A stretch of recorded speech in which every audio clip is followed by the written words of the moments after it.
Hey everybody, John here, and welcome to my series, How to Use Sytrus. This is going to be video 9, and we're going to be talking about the articulator envelopes, the LFOs, and the mappings. So open up a fresh instance of Sytrus, and then click down here, and then go to the default preset, and then select operator 1. And to start off with, let's go from the left to the right, and we're going to talk about all these different tabs down here. So for the first one, operator 1, pan, and then the envelope. So just so we know, this top section here is going to be, if you think about it in this sense, the property of our sound. And then down here is going to be the way or the method, that we will change these settings. So for example, in this pan, we say, okay, we want to affect the pan of this oscillator. So we have an envelope control. So if we click here on envelope and let's turn this on, and for simplicity's sake, let's do this here. Let's delete everything, and then let's disable our pencil tool, and then right click right here, and let's change this. I had mine at hold. Yours is probably smooth like that, which is fine. So we have this curve here. I actually think it's single curve. Yeah. Okay, so load up the single curve, which it should be by default for you. So what essentially is happening here at the bottom is going to be the left channel, and then here at the top is going to be the right channel. And here in the center is going to be in the middle, so no different change. So if we have this off at first, it basically sounds like our sine waves coming out through the middle because it has equal amplitude on the left and the right. If we turn this on, take a listen to what happens. The left goes towards the right, and we can see this here with our meters. So as it's crossing this little line here, it says we're in the left channel and we're going more towards the right. Here we're at the center, and then now we're going to be going to the right, and then here at the end we're going to end up at the right. So you can always right click this and hit loop start, and then right click this and hit loop end, and then we can kind of change how we want this to go. Let's select this as the loop end there. So we can essentially customize how we want this pan to work. And this is basically just going to loop that property over and over again. So that's how the envelope section works there. Let's go ahead and delete that all over again. And then bring our line back. Let's take this loop off. And let's take this loop start off here as well. And if we want to invert what we just did before, let's put this back on tempo, or if it was, I don't remember. So if we did something like this, now it goes backwards because it's saying from the right going down to the left. And then here you can really draw in any type of shape that you want. And this is kind of what makes Sytrus really cool. So let's say you don't want to drive the pan property with an envelope. Let's say you want to do an LFO. So let's click here in the LFO. Let's turn this on. I usually select the pencil and I delete everything there, disable the pencil, and then grab this node, and then let's drag this all the way up so it's kind of a drastic change there, and turn on tempo. So we can see how the meters here are bouncing left and right according to this graph here. And then with these knobs here at the bottom, we can make it faster, or we can go over here in the tension and make it a little square so it sounds like a telephone. Hello? So yeah, you can do it that way too. And feel free to kind of play around with these knobs here and kind of make the sound that you want. So that's what those do right there. So let's turn that off here, and let's go to key M, which stands for key mapping. So what you're looking at here is going to be all the notes to your keyboard. So as you play along, this white line is going to signify the last note that you played. And since we're in the panning section, we can do this. So let's click here in the middle, right click this node and hit hold. So it holds it here. So for this whole section, let's bring this down. And this right one here, let's change that to hold as well. And let's bring both of those nodes up. So essentially what's happening here is right here in the center, anything that's played on this side, so on the lower half of the keyboard, is going to be in the left channel, and then anything above this is going to be in the right.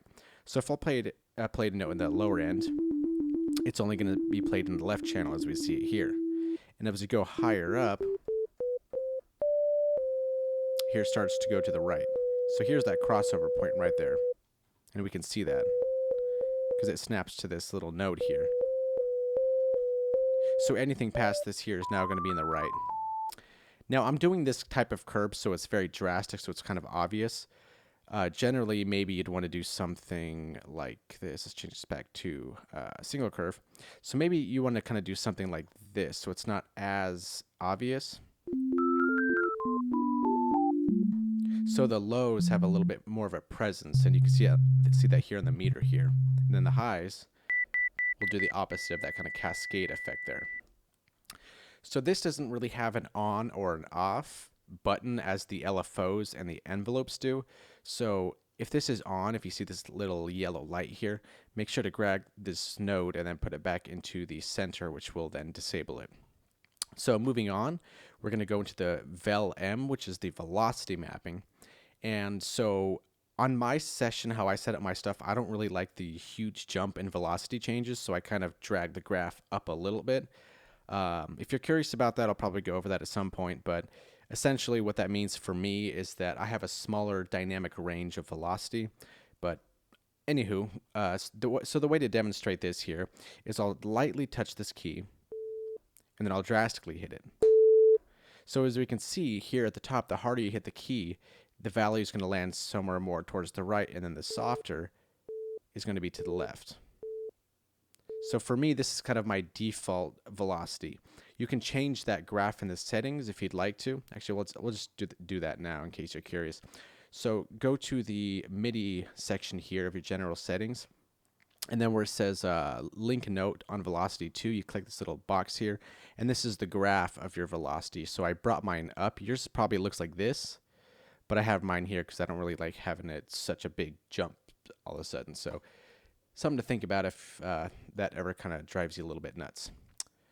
So I changed my preset here. So let's go back to our default. We were in pan and then velocity. So the way to change this is just dragging this down here. So let's do this type of saw thing here. And then actually, let's do this here. Hold. And then have this one hold as well.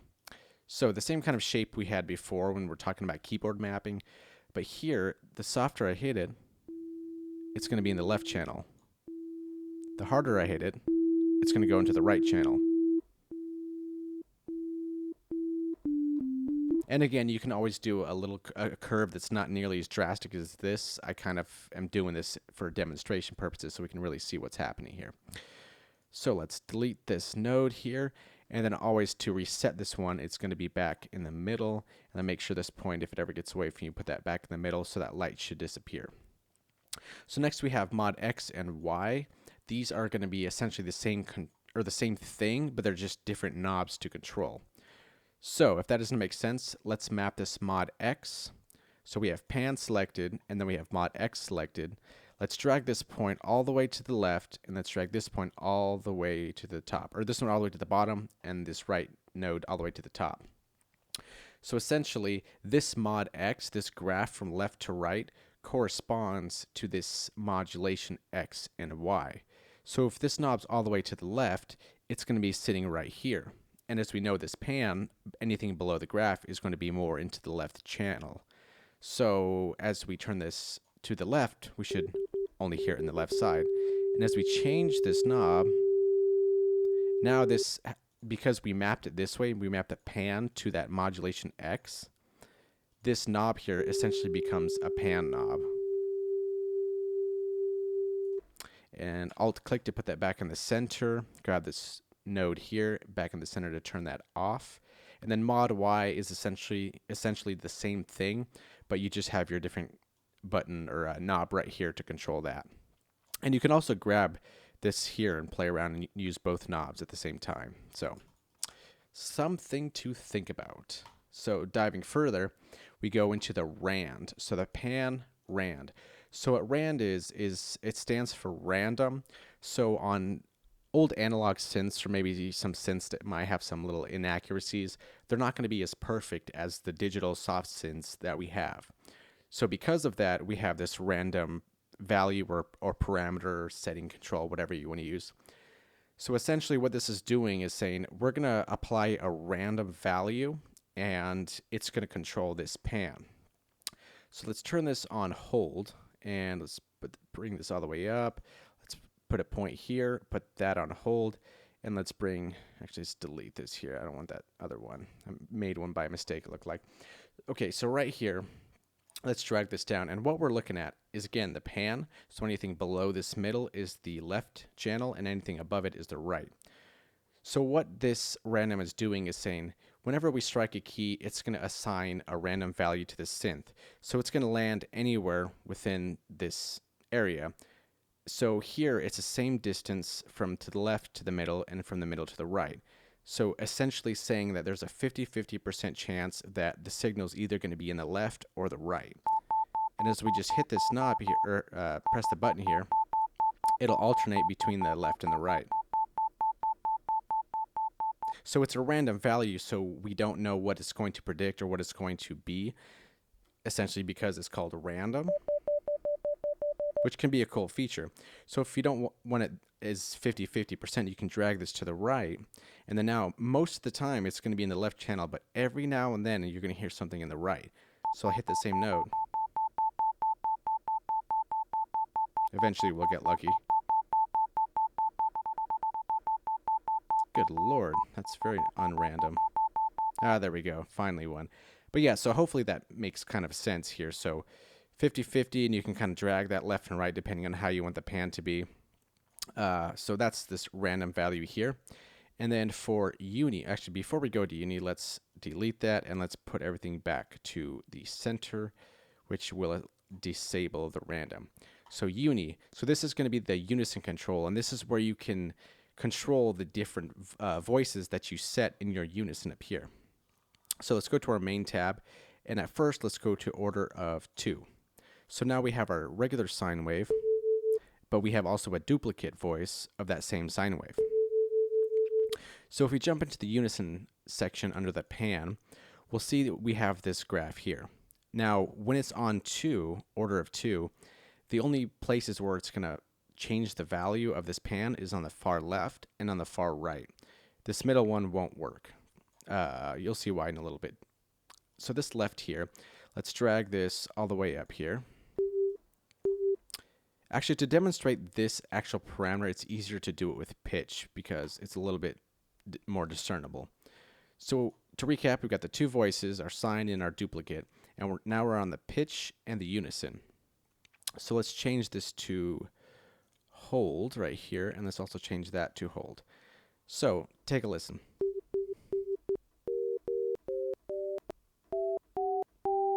So as we can see, when I drag this up, it's going to increase this pitch by an octave. As we can see, we have this 12 lines here. So each snapping here is bringing that that voice up by one semitone.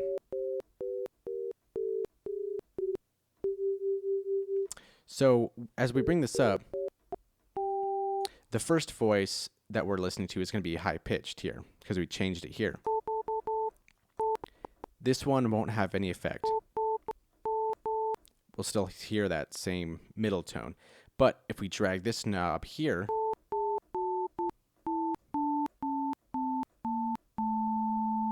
now this other voice goes down. So this is kind of similar to, let's say you have an operator doubling this pitch, and then you have a second operator dividing that pitch, so an octave lower. And that's basically exactly what you see on this unison tab, except you're saving an entire operator and you're using unison instead. So a very similar thing. Now let's restore this back to the center here, and let's drag this node back up there. So let's go back to our main tab, and instead of 2, let's drag this up to 3. Now our graph here still looks the same. The only difference is this works, this middle one also works, and then this end one works as well. So let's make sure these are all on hold, which they should be. I don't think the first one, yeah, the first one grays out. So we hear a first pitch. Oops, I accidentally made one here, so go ahead and delete that if you do the same. As we drag this up, so now we have one voice that's pitched up an octave, and the other two are the center pitch that we have selected here. Now for this, the middle voice, or the middle one here, or the second of third voice, let's drag this down.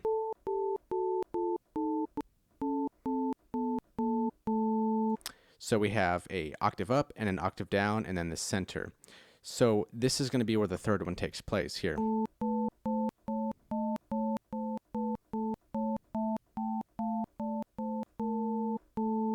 So hopefully that kind of makes sense.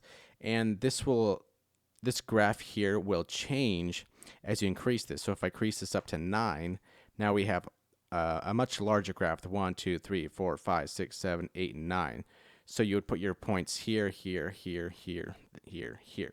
And then you would just adjust however you want them to sound. So you want it chaotic sounding. This is going to sound terrible.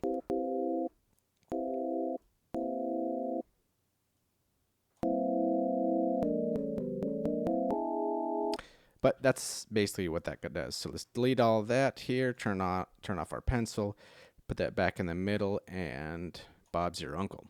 So next up we have volume, and basically the same principle applies. This is your volume envelope. Let's take this Unison off. So you have a sharp attack, and bring this down for a pluck. That's how you would edit the volume envelope here. The LFO, you could use an LFO to change the volume. So you do that, turn it on,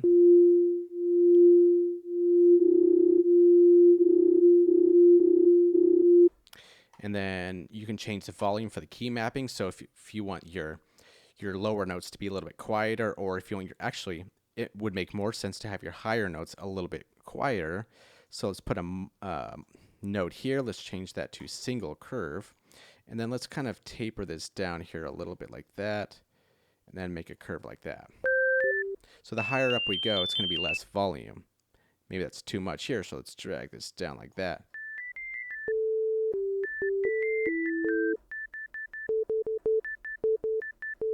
So we can basically tell our keyboard how loud we want each note to be.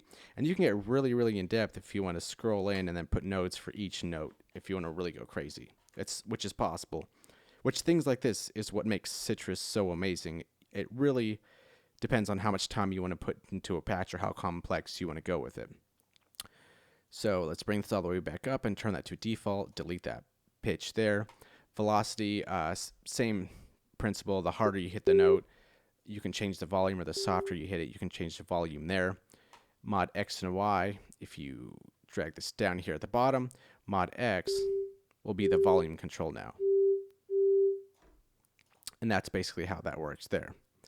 So hopefully that makes kind of sense to you, and then you can change the random parameters of the volume. And another a knob here that this kind of might be confusing, because you have like your mod and then you have your mod X and Y, and you're like, what's the difference of these two parameters? How can mod be mod X? So just to be safe, let's open up a default again, just in case we changed anything. So we have operator 1 playing a sine wave. Let's go over to operator 2 and let's frequency modulate the shit out of it. Okay, so that's definitely a difference. So if we jump back into operator 1 and we go to our mod, and we go to our mod X, this parameter is going to determine how much influence other operators have on this one here. So under the mod and then the mod X, so this knob right here, let's drag this all the way down so we have a volume control. So we turn this all the way down, we have a regular sine wave. It's almost as if this was off. And let's bring this back up there. So now, all the way to the right, this is basically the same as it being all the way to the right. All the way to the left is no effect. So it's basically telling how much of this modulation, of this frequency modulation, is going to affect this operator here. And you can control it with this mod X. So bringing that back up to default, let's go into the envelope of that. So let's say you want to make an envelope where you want to start out with your original sine wave, and then you want that that frequency modulation to just come in a little bit and then go away. So we'll turn that on. I generally keep the tempo on, and we'll do something kind of like this. Let's delete that one here, and then let's drag this down like that. So maybe that was a little hard to hear, so let's make it a little bit more drastic. So it's going to be our sine wave for a while, and then once this increases, this is going to basically turn that knob, and then it's going to turn it back down again.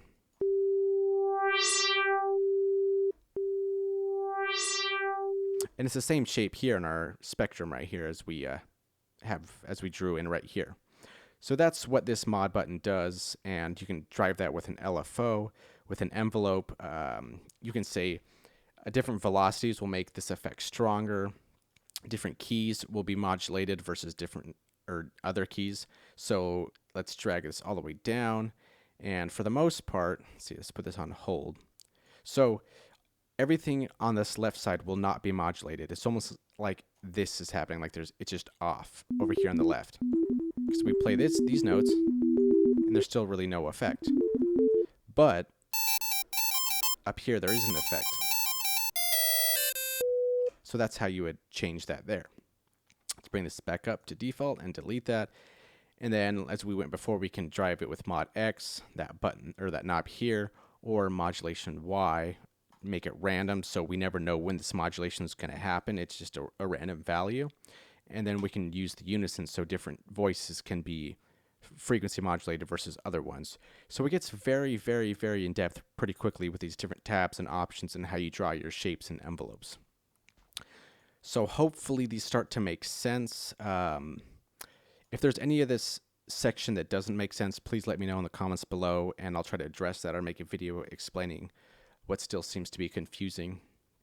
And I've written down a couple of very helpful things here just for this editor itself. So now that we know what these things do, now we can go into our envelope and try to get some controls down. So as you've seen before that we're doing, this is basically the on and off button down here.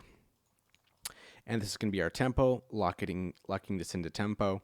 And then this global here is basically like the envelopes will restart when the new keys are pressed. So like if you want to do like gating kind of stuff and make sure things are synced, you would want to have this checked right there. So something that I think might be confusing at first look, you have your envelope here, but then you also have this attack, decay, sustain, and release. So let's do a default preset here to kind of show this. We have our operator 1, let's go for a volume, and let's turn this envelope on. Let's have a sharp attack. Now this is going to be our defined envelope right here, and these knobs here at the bottom are going to be an offset to that. So this is going to first take priority, but these are going to be like additional adjustments to that. And as we see, we can see this like kind of gray initial attack, and that's going to be the offset to a regular envelope. So it can get confusing. I generally try not to play with these too much. I kind of just rather like to draw it in as well. Maybe if there's a little adjustments here, that's why they're there. But just so you know, this isn't your standard attack, decay, sustain, release for your envelopes. You'd actually have to draw it in to define exactly what you want it to do. So moving on, so that's right, we have our tempo, talk about our global, and then also if you kind of don't really want to key in your envelopes and spend so much time, you can click this drop down here, and then you can open up different types of states. So generally mine here, for some reason it's looking in a different directory, but generally it would be in your program files, image line, data, I think, and then generators, Sytrus, and then somewhere in there you'll find different types of envelopes. So you might find like a certain type of LFO, which is not technically not an envelope, but you'll have different presets of different types of shapes that you can load in there. Let's see what else we got here. So there's some different options here that you can go through, and you can flip it vertically, so make that shape upside down if you want to do that.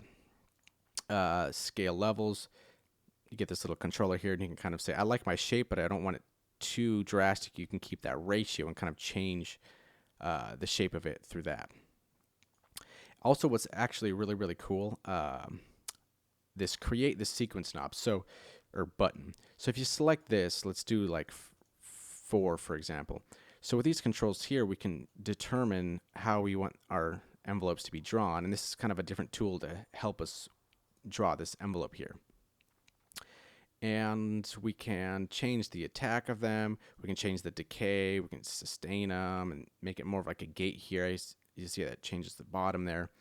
So that's something you can kind of play around with. And if you noticed, it made an arpeggiator. And this is going to be the next video where we kind of dive into this and play around with arpeggios and how it kind of works in Sytrus, because it can be confusing at first with those. So let's go ahead and go with one more default and a couple more things before we end it here. There's some other knobs down here, or buttons here, that we should talk about.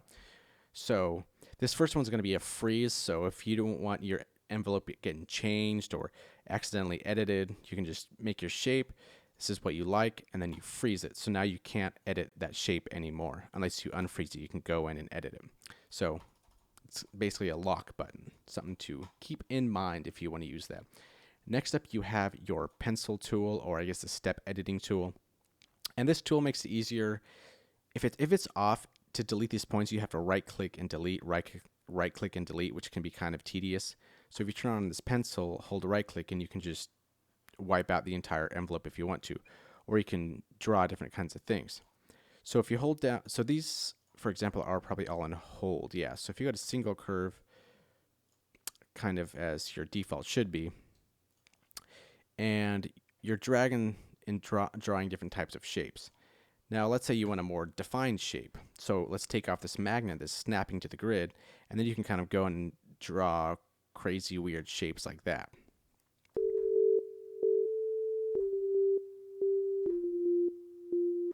And then, yeah, if you want to go freehanded. So let's delete all these. And another cool tool is turn on snapping, and then turn on our pencil, and then hold shift. And as we draw, it basically makes it a step editor that's locked to the grid itself.